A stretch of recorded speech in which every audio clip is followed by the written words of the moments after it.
Pak Prabowo Subianto resmi mimpin Indonesia sampai tahun 2029. Dan itu adalah fakta yang nggak bisa kita ubah. Yang bisa diubah adalah gimana caranya kalian sebagai pekerja, sebagai pelaku UMKM, sebagai driver ojol, sebagai kelas menengah yang lagi ngos-ngosan, bisa survive selama 4 tahun ke depan, apapun yang terjadi di Indonesia. Nah, mungkin sebelumnya disclaimer dulu, video ini bukan video politik dan gua nggak mau ngajak lu demo ataupun benci siapa-siapa. Tapi video ini, itu soal satu hal doang, yaitu gimana caranya dompet lu, kerjaan lu, dan usaha lu bisa tetap hidup sampai tahun 2029. Nah, kita akan bahas 3 hal di video kali ini. Yang pertama, apa yang sebenarnya udah kejadian, blunder demi blunder yang bikin kepercayaan publik itu anjlok. Dan kedua, gimana itu bisa nyampe ke dompet orang kecil. Dan yang paling penting, ketiga, gimana langkah konkret yang bisa lu lakuin mulai dari ini untuk bisa survive.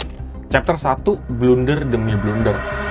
Kita akan mulai dari yang paling bikin geleng-geleng kepala dulu. Jadi kan kepuasan publik terhadap Pak Prabowo itu anjlok tajam dalam beberapa bulan terakhir. Karena komunikasinya itu dinilai buruk dan juga nggak menjawab keresahan warga. Dan rupiah juga terus anjlok melemah sepanjang sejarah sampai orang-orang mengaitkan ini sampai ke krisis 98. Nah, sebenarnya blunder-blunder ini tuh bukan tanpa berdasar. Jadi kalau kita lihat pidato-pidato presiden, itu seringkali ada blunder-blunder yang malah membuat situasi itu tambah buruk. Rupiah begini, dolar begini, dolar. Orang rakyat di desa nggak pakai dolar kok, ya kan? Sebenarnya poinnya adalah kebijakan-kebijakan ini atau statement-statement ini akan membuat ketidakpastian, dan ketidakpastian ini akan membuat investor ragu untuk masuk ke Indonesia, dan akhirnya akan membuat ekonomi itu melambat. Kalian mau tahu yang lebih ngeri itu apa? Karena ini semua itu langsung kena ke dompet, dan dompet yang kena adalah dompet orang-orang yang nggak punya bantalan finansial, dan datanya ini sebenarnya lebih parah daripada yang kalian kira.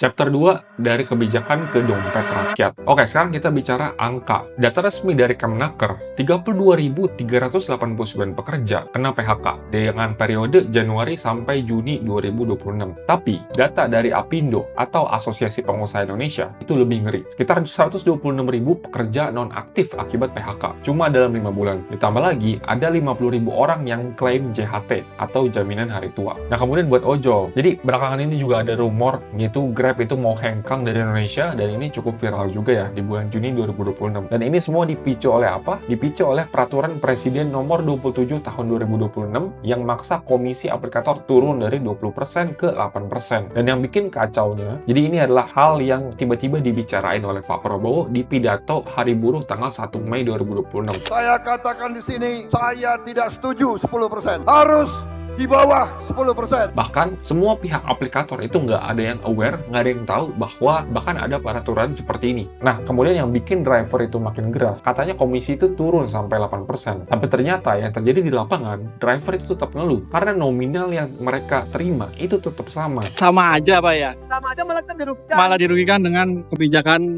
potongan 8% maksimal dari aplikator. Kok bisa gitu kan? Karena ya mungkin skema daripada aplikator, mereka harus ngakalin komisinya yang dari 20% turun ke 8%. Nah, jadi sebenarnya ini bukan cuma tentang ojol, bukan cuma tentang buruh pabrik doang, tapi ini soal struktur lapangan kerja yang ada di Indonesia.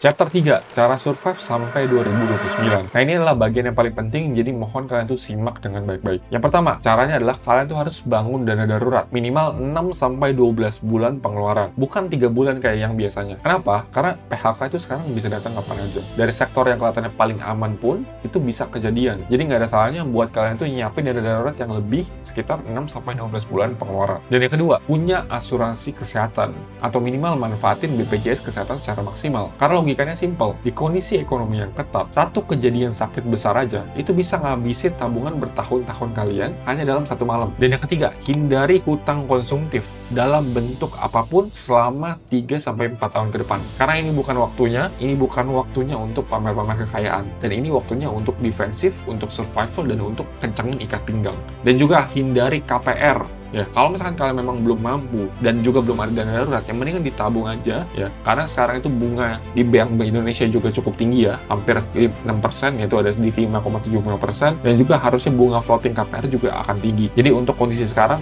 hindari dulu KPR. Kemudian juga pertimbangkan untuk punya pekerjaan sampingan. Nah, jadi kalau misalkan kalian tuh amit-amit kena PHK, ataupun misalkan kalian tuh ojol terus kemudian aplikatornya tutup, itu kalian tuh nggak akan pusing untuk nyari duit karena kalian tuh udah punya pekerjaan sampingan. Kalian tuh udah punya skill yang udah kalian bangun. Terus kemudian batasi konsumsi berita negatif. Karena berita negatif itu membuat pikiran kita tuh stres. Dan ketika kita stres, itu ada korelasi secara positif terhadap kesehatan kita. Jadi kalau kita berpikir sesuatu yang kurang baik, ya maka kesehatan kita juga bisa terganggu. Dan kalau kesehatan kita terganggu, kita bisa jadi sakit. Dan kalau kita sakit, kita nggak bisa untuk bekerja. Gue nggak bilang kalian tuh untuk stop konsumsi berita negatif, tapi ada jamnya lah. Mungkin sekitar 1 jam aja sehari itu udah cukup. Ya jangan terus-terusan karena ini bahaya buat kesehatan kalian. Dan kemudian yang terakhir adalah kalian harus terima bahwa pemerintah itu punya keterbatasan, terima bahwa pemerintah itu mungkin tidak bisa membantu kondisi kalian. Dan hanya diri kalian sendiri yang bisa membantu kondisi kalian yang sekarang. Fokus terus dan fokus terhadap apa yang bisa kalian kontrol instead of kalian itu sedih terhadap apa yang kalian tidak bisa kontrol. Konklusinya adalah 3-4 tahun ke depan nggak akan mudah. Rupiah terus fluktuatif dan kebijakan juga bisa terus berubah-ubah secara tiba-tiba. Dan mungkin kita juga bakal denger lebih banyak lagi statement yang bikin kita tuh geleng-geleng kepala. Tapi satu hal yang gue pelajari dari 2 nulis video ini adalah orang yang paling survive bukan orang yang paling pinter baca kebijakan, tapi adalah orang yang paling cepat bergerak begitu ada tanda-tanda perubahan. Kita nggak bisa kontrol siapa presidennya sampai 2029, tapi kita bisa kontrol dana darurat, skill, dan dari mana income itu bisa datang. Dan itu yang akan nentuin bahwa apakah kalian tuh bisa bakal survive atau justru keluar lebih kuat pada saat 2029 nanti.